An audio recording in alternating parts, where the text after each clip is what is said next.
Football Daft, it wouldn't be possible without our great sponsors, G4 Claims, and who else to get on the show to talk about G4 Claims. It's the top cheese for the company herself. Nicole, how you doing?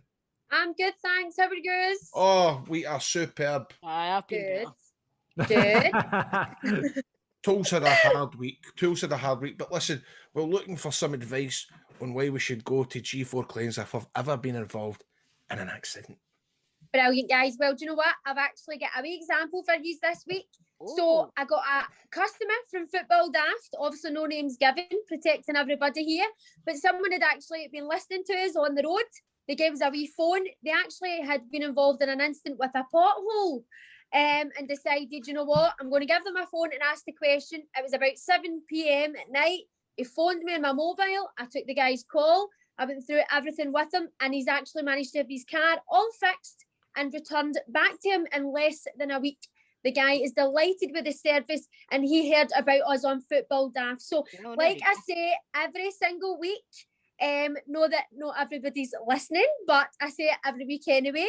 If you've been involved in any sort of accident, please phone us first, because if I can help you, I 100% will. And I'll answer the phone at any time to get you back in the road and make sure you're looked after. So please look us up. We're on Facebook. We're on Instagram. If you're involved in an accident, give us a phone. I can help you. I can point you in the right direction if I can. We can provide you with a like-for-like replacement vehicle if your car's off the road. We can get your car recovered if you're at the roadside. We can get your car repaired and approved if it's a repair, or if your car's written off, we'll get the money back for your pre-accident value that you're happy with, and make sure that you're totally looked after. And the best part is my services to you are totally free. We bill everything to the person's insurance who's at fault for the accident. So go for it, guys. Look us up. Phone us 01698 767 172. It's Nicole, it's G4 Claims, and it's not at fault claims. They're made easy. Made easy! There we go.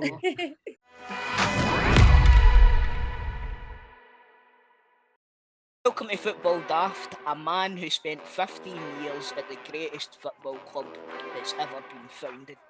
He made over 400 appearances, picked up 2 league winners' medals, and lifted the Scottish Cup 3 times. He's the current manager at Alloa. He is the one and only Mr. Peter Grant. Thanks for coming on, Peter. Thank you very much, guys. It's a pleasure, always. I need to jump in right now. I'm not going to question how you just introduced him, but we've got to do this every week, or it feels like every week. Toll will tell us about when he was a young boy growing up. He was a mascot, and all the players would buy him crunchies and sweeties for W.H. Smith. And me and Chelsea both got a right good laugh at it, right? With any Celtic player, he bought me a chomp at the airport in 1993 and all this, right? But what was funny was when you two just come on the air now, Peter, Peter, where that?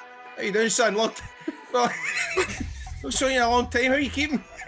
As if I was still sitting in the fucking departure line, do you know what I mean? But I've known Peter since I started going on the trips with Celtic, but I've actually known his wife since I was born. Lorraine was really good friends with my mum, and I've not seen her for years and years, right enough, but Where have I during this period from being up in Scotland? Or is COVID not allowing us to see her? That's it. But lovely person, lovely family, and it's great to have you on, mate. No, so have you ever bought my sweetie before, Peter? Have you ever? Probably more than one. You know, we used to get at the shop. The wee man was in right behind us, so you knew what was coming next. You know, didn't know he was going second. I was talking about Joe Miller earlier on. The wee man wasn't far behind. Listen, you got to take your opportunities when you can get them. No, I mean, he was on a footballer's wage. He could afford a chump. But remember, it was Celtic I was playing for. That's true, aye. Hey, come on. 14 months to months, you forget that, don't you? You've had 14 months to months out of contract. Probably just get me a Kit Kat out the biscuit tin. Absolutely. Brilliant. Peter, how's things anyway? How's life? No, listen, it's been difficult for everybody, obviously, and I'm happy with the team. We're working at Alloa, where the team's been playing. Obviously, the results have not been great. I can't hide for the fact of that in football and management. It's all about results. But I've always prided myself in the way the boys go about their business and the way they play and try to play. And I think the way we try to play is very difficult when you're not winning games. because you've got to be confident. But great credit to the boys, they've tried to do that. And listen, it's not a philosophy I have, because I don't like the word. I just think with the players I have, it suits the players we have. And we've been a bit unfortunate at times. We've shot ourselves in the foot on a few occasions, but in general, I've been very, very pleased. And it's difficult, you know, as I say, for us being a part-time group, because our boys, or some of them are obviously off work, working from home. But the biggest problem probably has been the fact that they can't get to the gym. So we're only getting 2 days a week, but you can't use a gym. So the strength and conditioning work they have to do away from us is not possible. And I think that sometimes that's been able to show. But as I say, the one thing they give us is 100% commitment. And it's been, as I say, it's been an eye-opener for me, because it's the first time I've ever been part-time. In the respect of that, I use the job as full-time.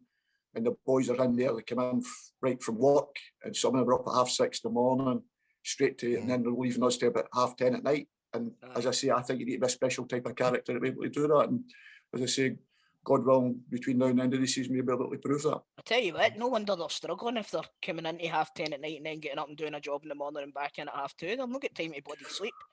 Well, that's right. We came back from Inverness last week, say we get in about 2:00, and then some of your boys were starting work at 6:30. You know, so. But also, we went up to Inverness last year, and one of the boys at the phone said, "Gaff, is it okay if I meet you up there because I'm working after that?" I said, "Yeah, no problem, sir." So he's driven to meet us at the hotel at the time when you could go to the hotels and whatever. And after the game, I said, "You going to work now, son?" He says, "Yeah." He said, "Well, I got in at 4:30 this morning." I was like this. So he got in at 4:30, goes to his bed, gets up at 9 to travel up to Inverness to get us for a meal, pre-match meal. Then straight after the game, he was driving back to go straight to work again. But as I say, 4:30 in the morning, you're thinking, then he's played 90 minutes for me in that period, you know. So it's a fantastic commitment to them, you know. And as I say, God willing, you know, all the hard work and the graft we put in and they put in is worth it at the end up. It's been tough for them, as I said, for many different reasons, because you forget they're human beings. See, that's what I was going to say to you, Peter. Is it enjoyable now? Yeah, as you say, it's completely different. Even for me, I find it strange I'm not playing. It's easy for me, the manager. Sometimes I've got to have a reality check and say, this is what's going on. Because you just think football is completely different. It doesn't affect you.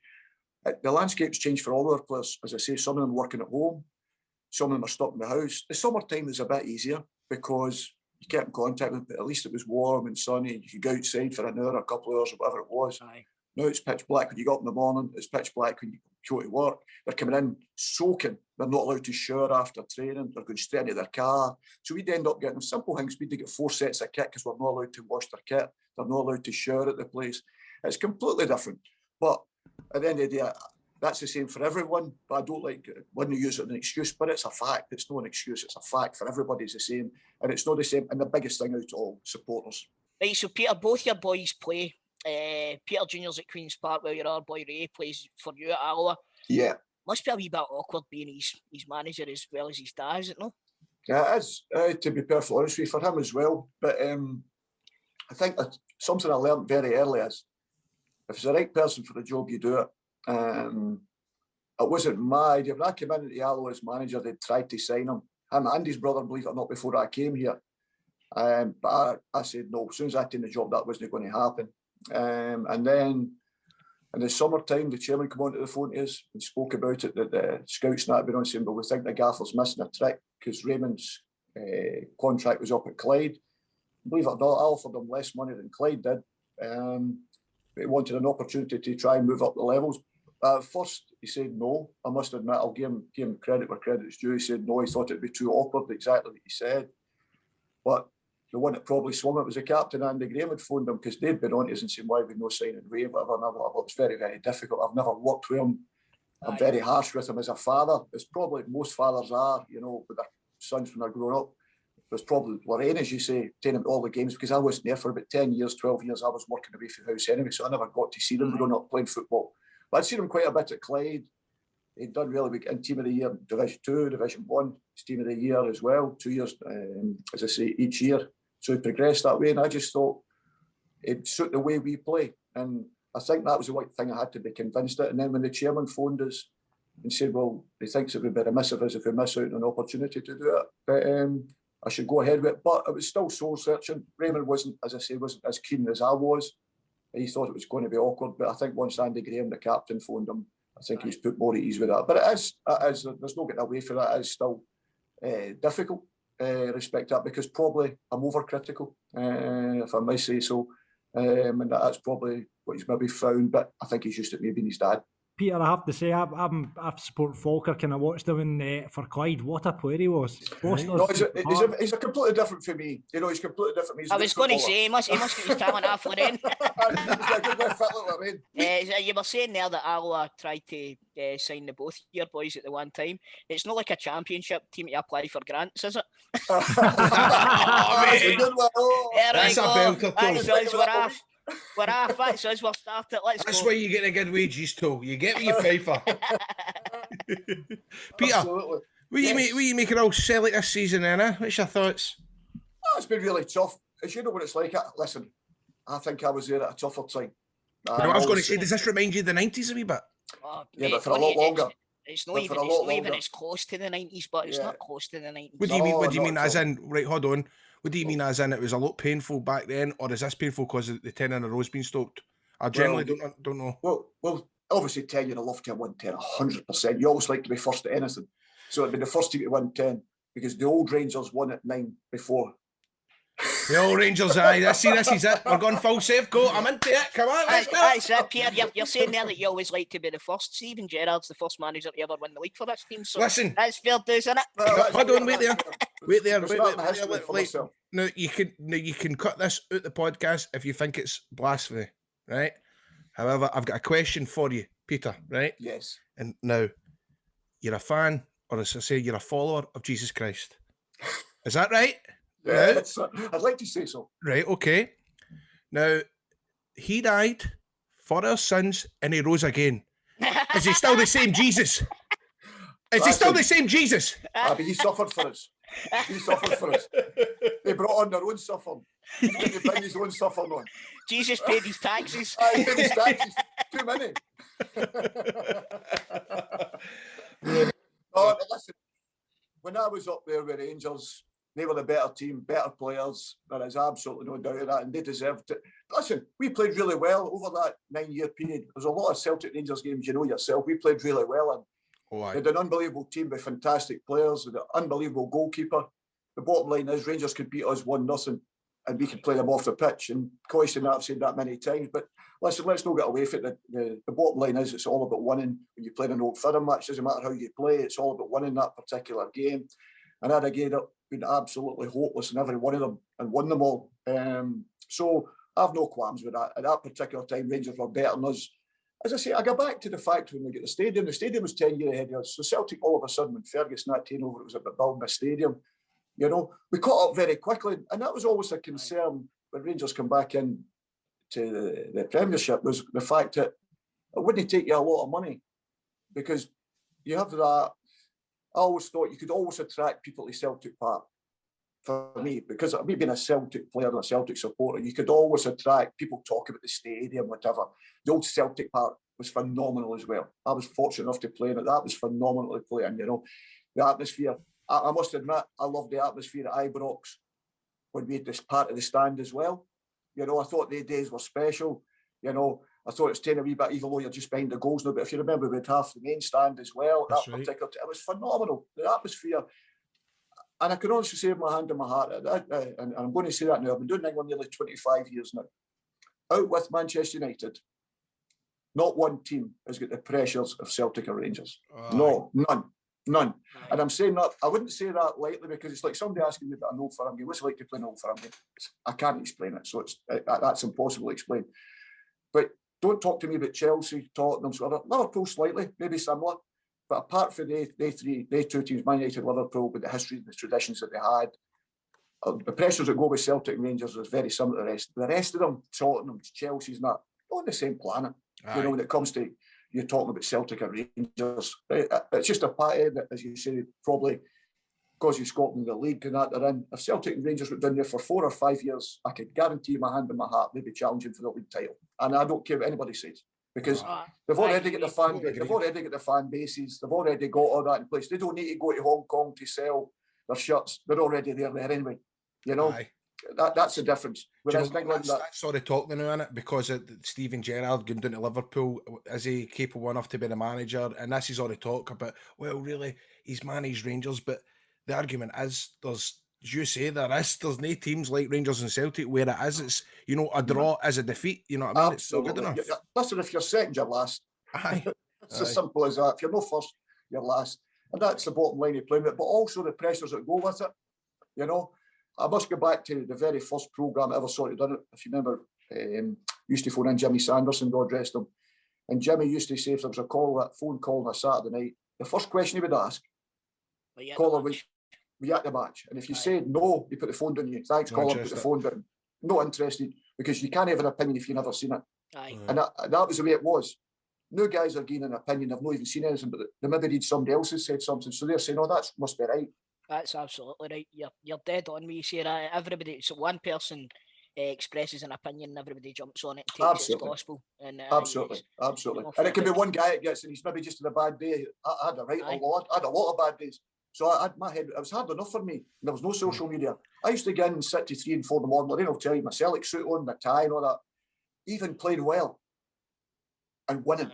I used to be sitting, it was a relief because I knew I did it again on the Tuesday or the Saturday.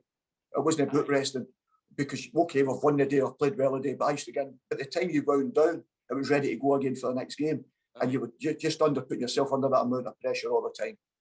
I say, you know, you touched on how you can't really describe the feeling in an Old Firm game, playing in one. But you had the pleasure of scoring in Old Firms, so it was at Ibrox too. My man. Right now, you had the good grace to celebrate in front of the Celtic fans. You blessed yourself, right? But you had the good grace to celebrate in front of the Celtic fans. Craig Bellamy done the same thing, but he done it in front of the Rangers fans and he gets scalped in the head with a cup of cola.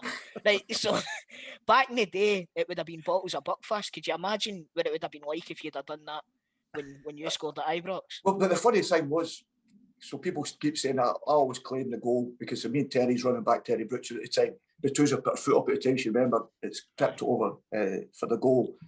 So no preconceived or nothing. I just went straight down, obviously done what I did.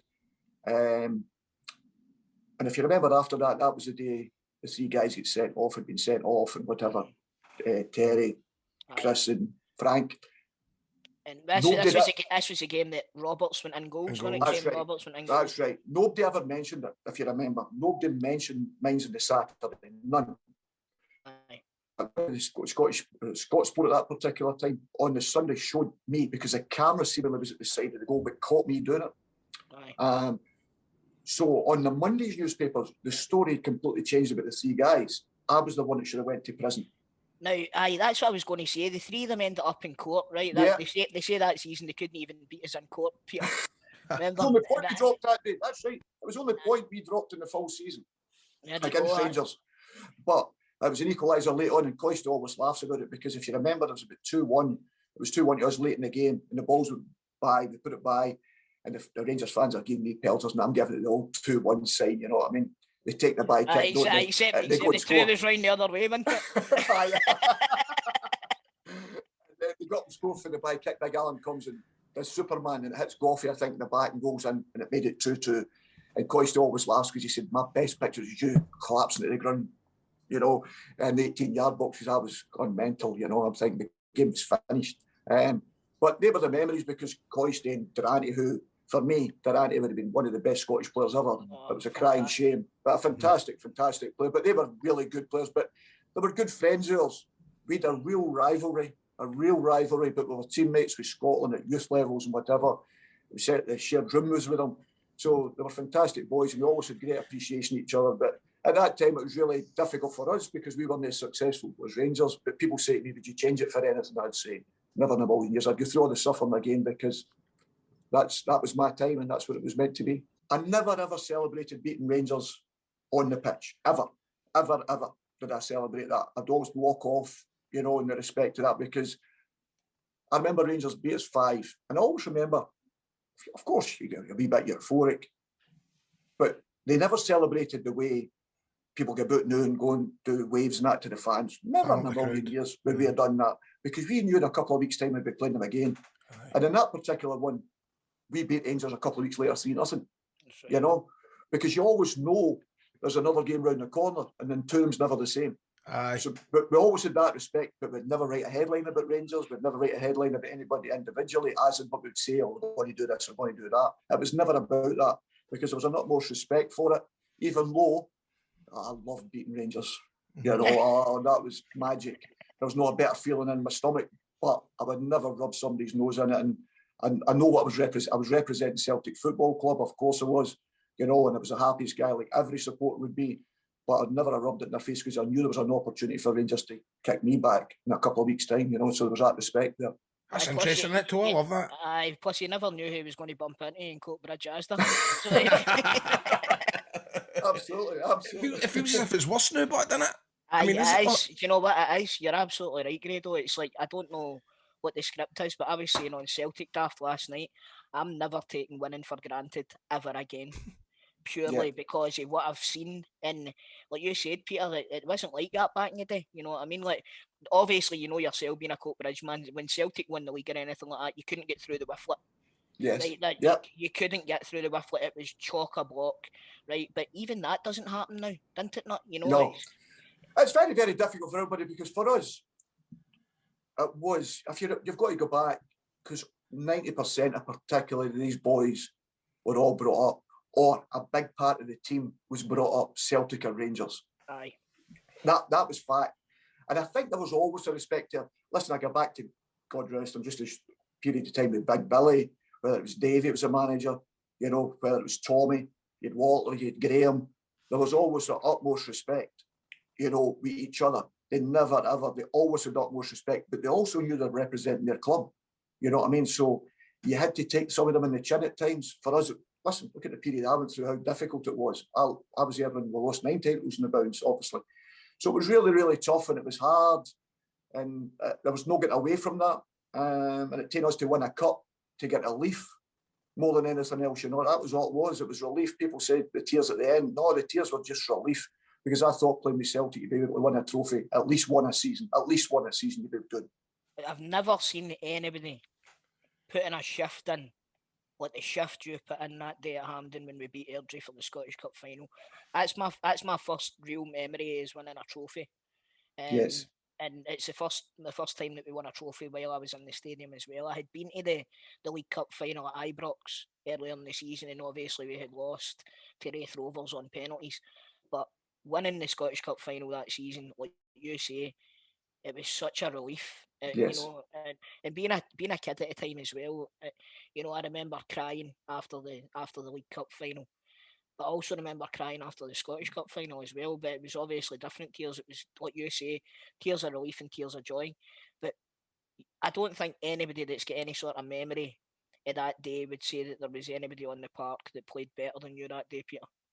Honestly, I was fortunate because I had good players. I always had good players, and some, I know at the standard of what was expected, but I can understand the reason why. The finances Celtic had at that particular time. But I was always thankful because, as I said to you, it was College janitor for one reason. I liked to be in first and last out because I knew one day it would end. But also you also swept up all the shite, didn't you? That's not a bad way to put it. But listen, I knew my strengths in respect to that. You know, mine was to win the ball back and get to the good players. I always said. So I wanted to be the best at doing that. So that was the way I wanted to play. And in respect to getting to I missed the Wraith Rovers game because I was suspended. And I know the hurt it went through us all at that particular time. And if there was one guy in this earth I would have picked not to miss that penalty, please not make it be Paul, because he was such a special talent, special guy, and a roommate for nearly 14, 15 years. So that was one guy I didn't want that to happen to. But as you show, it shows a different resilience. We get to the cup final. So on that particular time, there was more pressure, and it was a really difficult game because Airdrie were a tough side, you know, Alex McDonald and the manager, and they were a real tough time with good players, a tough side with good players. And we knew it was going to be a tough game, but the pressure it was on us was unbelievable. And as I said, we won the game. It was a really poor cup final, and I remember half the supporters were getting in and out the stadium because they couldn't watch the last 5 minutes. I think, you know, it was really difficult for them.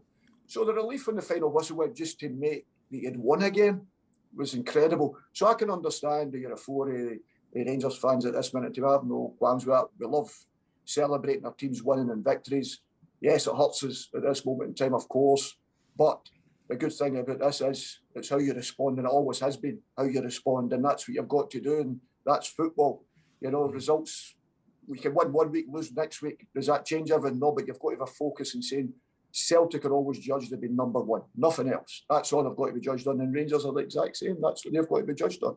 Now, I need to touch on that again, the 1995 Cup final, because Grado is a huge Rangers fan, right? Huge Rangers fan.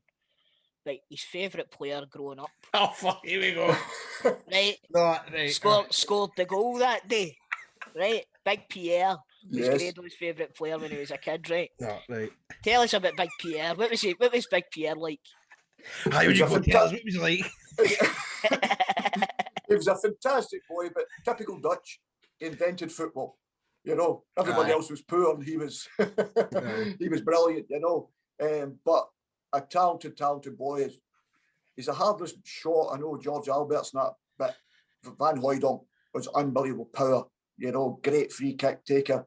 What I loved about him, he did have that Dutch arrogance. You know, he believed he was better than what he was, and that's why he's achieved in his career what he did, because he had that inner belief that he was better than everybody else. You know, whether he was or not, that's for everybody else to judge. But I got on fantastically well when he was a real talented boy. He would never achieve what he achieved in the game, you know, the national team and back in Holland and that, and Turkey and whatever, if he'd never had a talent. But I think his biggest talent was the unquenchable belief he had in himself. Do you think if Farry hadn't have been involved with Cadet, we would have stopped 9 in a row?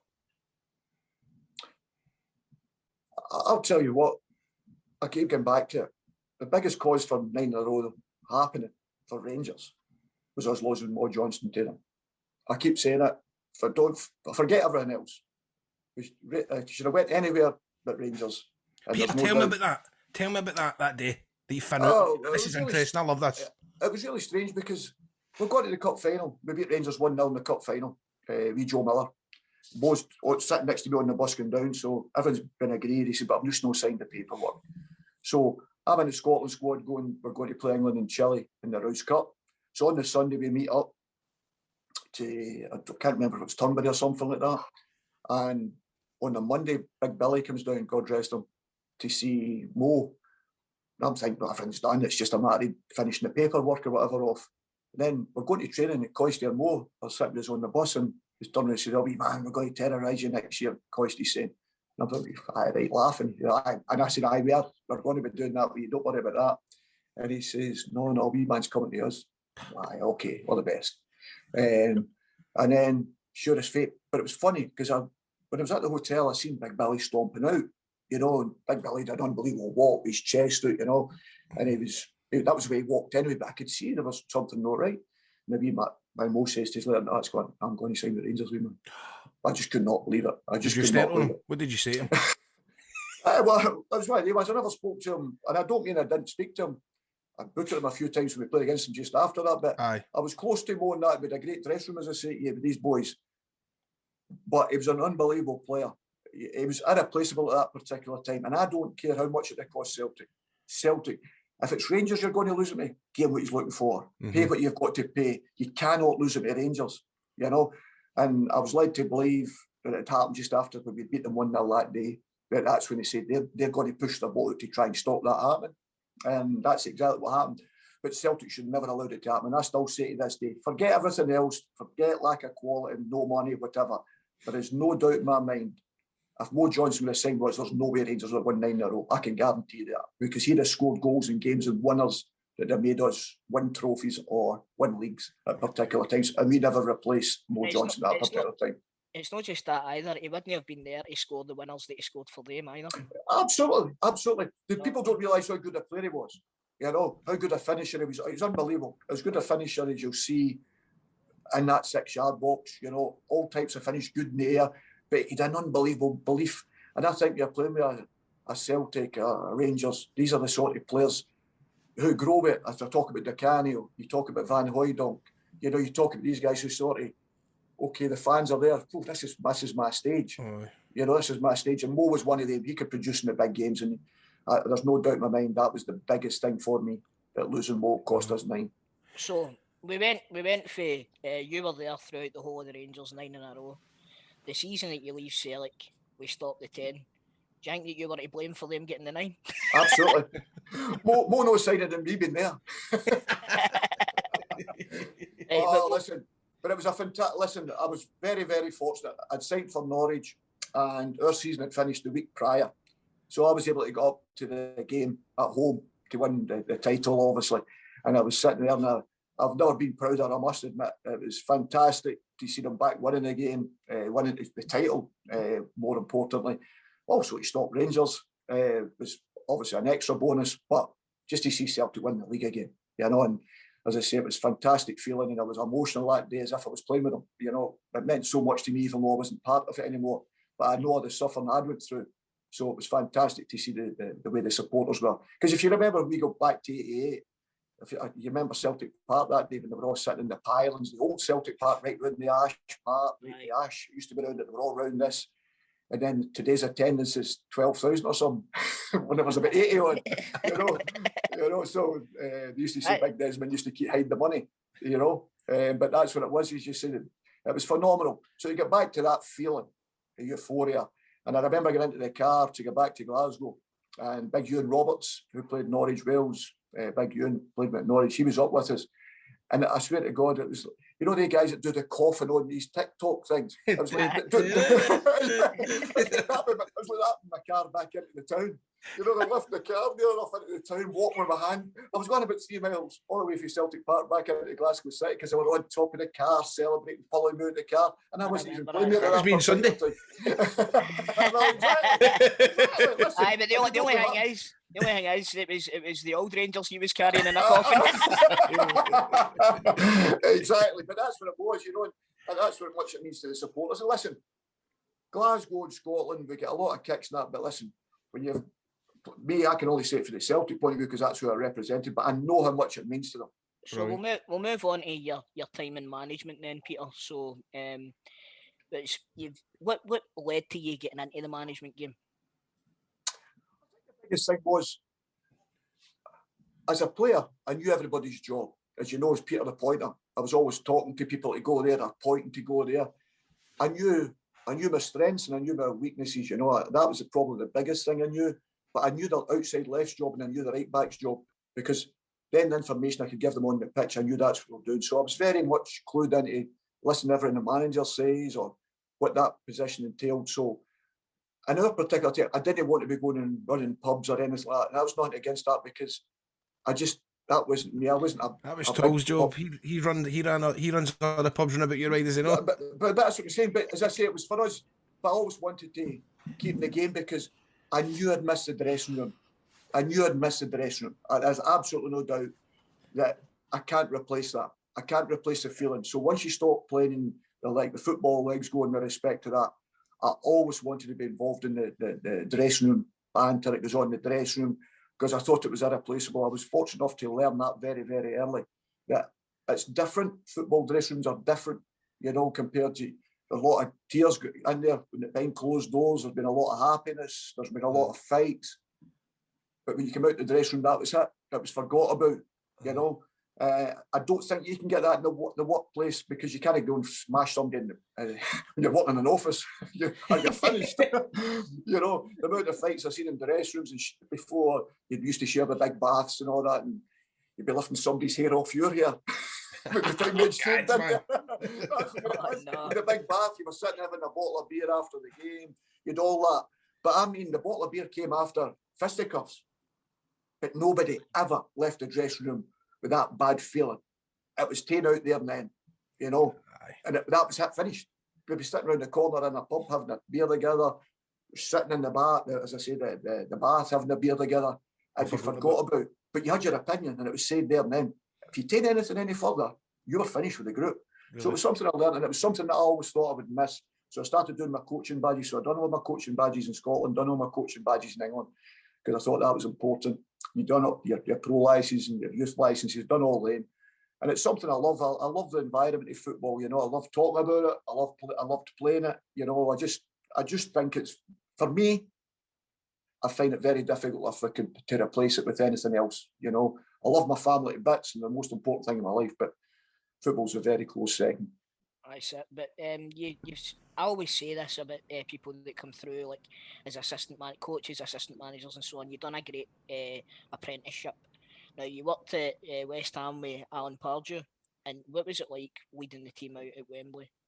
It was phenomenal. I mean, I was very fortunate. My coaching started at Bournemouth, and we won. We beat Lincoln 5-2. We got promoted and they got voted the best performance of the year, including the Premier League. We played exceptionally well. So even going for Bournemouth, we'd got the promotion there at the playoffs. I'd been to 5 playoffs in 5 years. You know, we'd one of the poorest performances with West Ham. We lost to Crystal Palace 1-0. But we were really poor on the day. And us as our coaching staff made wrong decisions.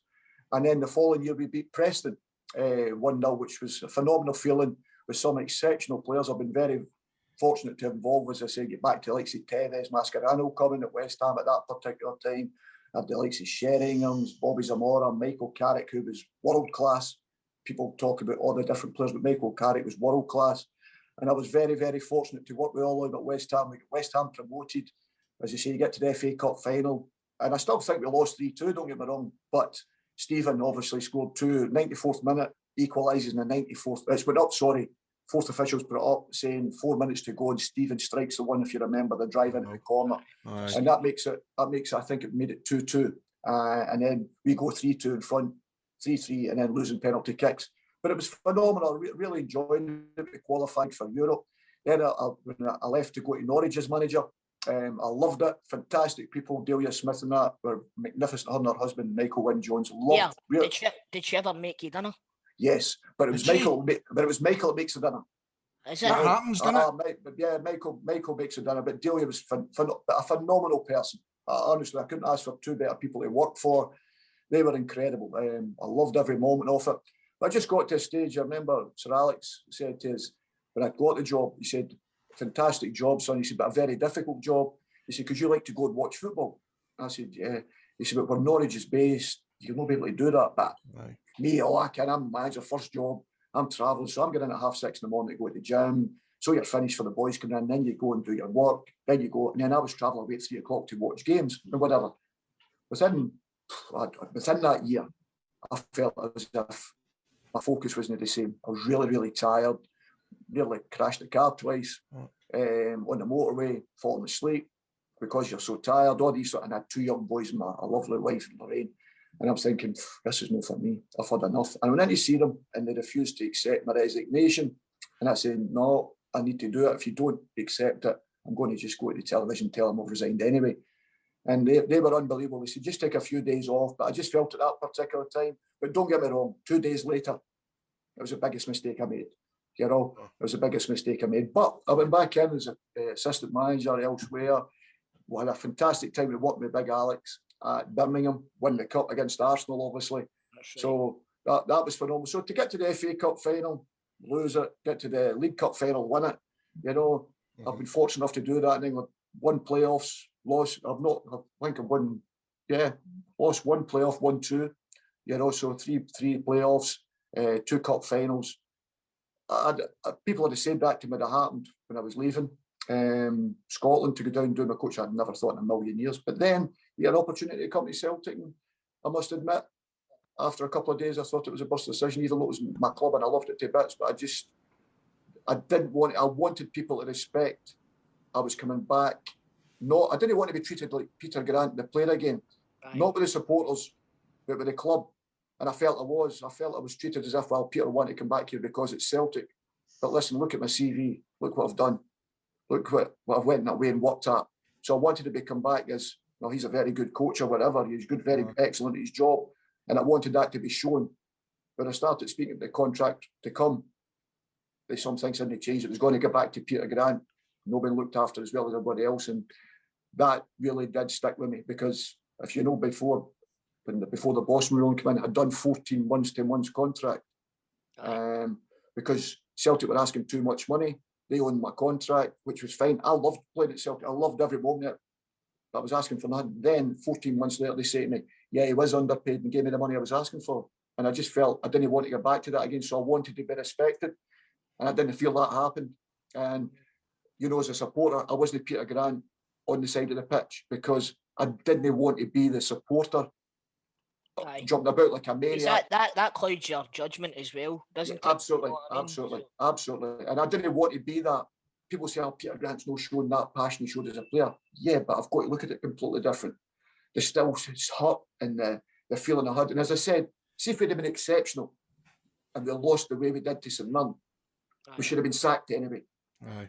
I have no problem with that whatsoever. You know, I had no problem with that whatsoever. We lost to St Mirren the way we did. That one performance, if they got us a sack, I'd accepted that. But there's a lot of different things going on at that particular time, which was wrong, completely wrong. And they know about it because I wasn't long in telling them. And as I say, it sounds crazy because I love the club, as you know, as the way I do. But at that particular time, I couldn't get it quick enough. Yeah, that's a brilliant story, by the way. I've totally enjoyed myself. Would you mind just another 2 minutes? We do a 90-second football quiz No every problem. week. So No what we problem. do is every week in Football Daft, we put our guests Scottish football knowledge to the test with our 90-second quiz. So top of the leaderboard, we've got John Sutton. He's up there with Chick Young. The two of them have got 15. Mark Wilson, Keith Jeez, Lasley. Aye. Aye, listen, but they've all been here that last 25 years. I've been away for 25.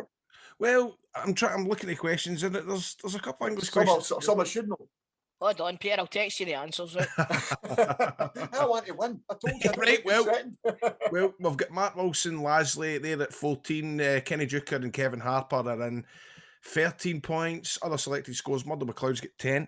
John Hartson's got 7.5. Yogi's own 6. And it's a I've got tie. to beat Yogi. I've got Right. to beat Yogi. Well, Please, he's let me beat on Yogi. 6. He's on Right. 6.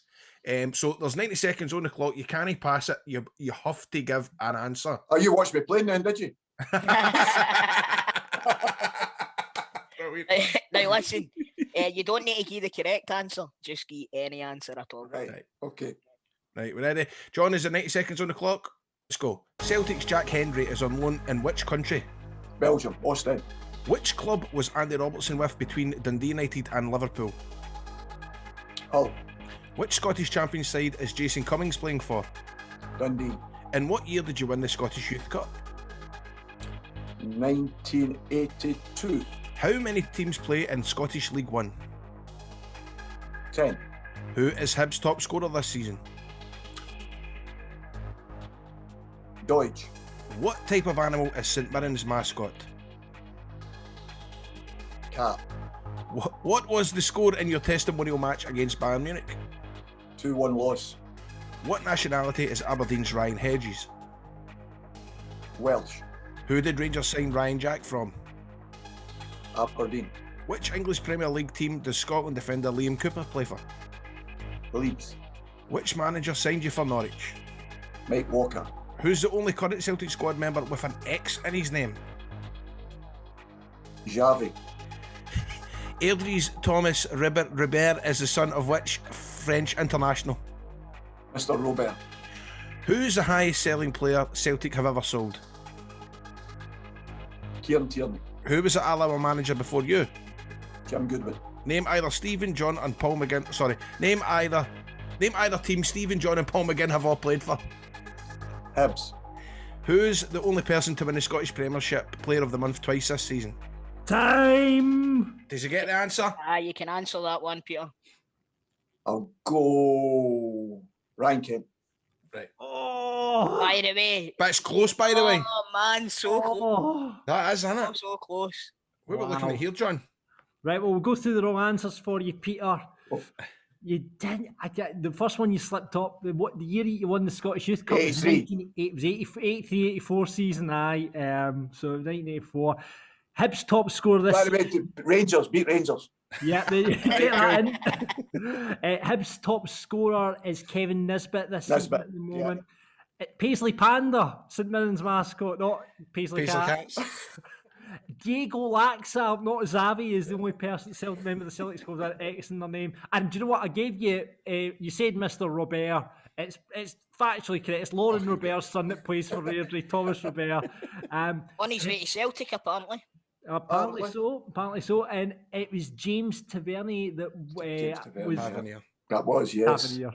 So that was. But I tell you what, you've done all right. You're joint third with Kenny Duker and Kevin Harper on 13. That's all right. way. As long as I beat Yogi. As long as I beat Yogi. I'm happy Yogi. with that. Brilliant. you go. That's right up there, isn't it, John? That was Brilliant. without cheating. That's without cheating. By the way, that's him down in England too. Imagine if he was living up here. Exactly, man.